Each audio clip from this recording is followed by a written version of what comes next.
When Matan was born, the first thing the doctor said was Mazal Tov, a healthy baby boy. We named him Matan, a gift. We were filled with happiness. After we brought him home from the hospital, we smiled at him. I sang to him, and we waited for him to smile back.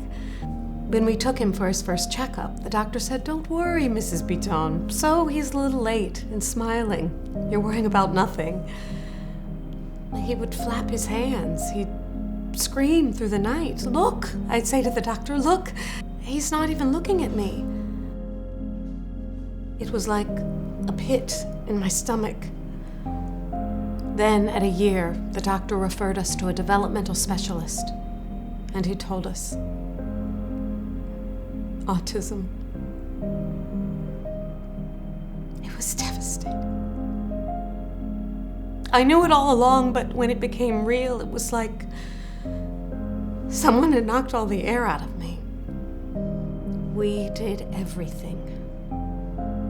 We filled out all the forms, got evaluated, got the therapist, learned all the terms, and it was just so overwhelming. We had just moved to Israel and felt so far away from home. But what could we do? So we waited patiently for his milestones. Slowly, he learned to walk. He ate dinner with a fork. That was a big one. But what we wanted most, he didn't talk, or look, or point, or even seem to recognize us. Sometimes we felt encouraged, hopeful. We'd get him speech therapy. He'd learn to talk. We'd put this all behind us. But Tani, he'd just stare at the wall. Yes, he did everything, but it was like he was in a different world, and he didn't want to be a part of ours. Tani was 13 years old when we first heard of Tzohar Halev from a family friend. We had no expectations. His therapist had told us there was nothing left to be done, so we figured, why not?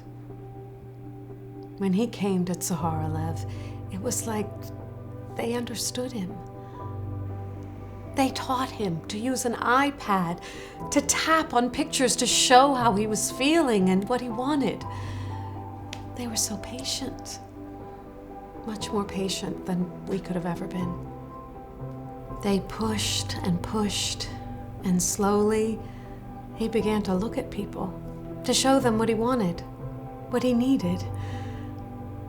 You could tell it was a relief for him to finally have a way to express himself. His therapists and teachers paid close attention to him to see what he did react to. And they saw that he loved music, so they did everything they could to surround him with it.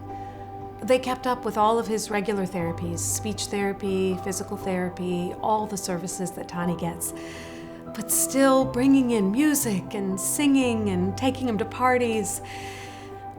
Anything to make Tani happy. They sent us a video like they always do, but this time we were stunned beyond belief. He was saying words for the first time.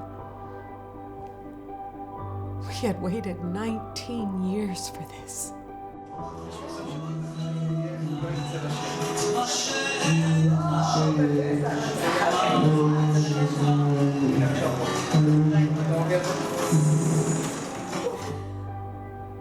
It was like a transformation.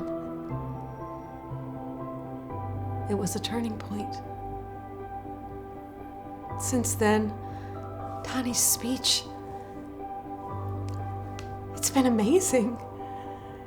He's doing music therapy now. Tzohar Halev got special music therapists just for Tani. He can say yes and no, and we know that his therapists here will continue to push him and help him to grow. And just when I think I can't do this anymore, I look up and I see how Tzohar Halev pushes him and loves him and gives to him and changes him. Matan, you are so brave. And yes, maybe he is in a different world, but with Tzohar Halev and music, we can connect our worlds together.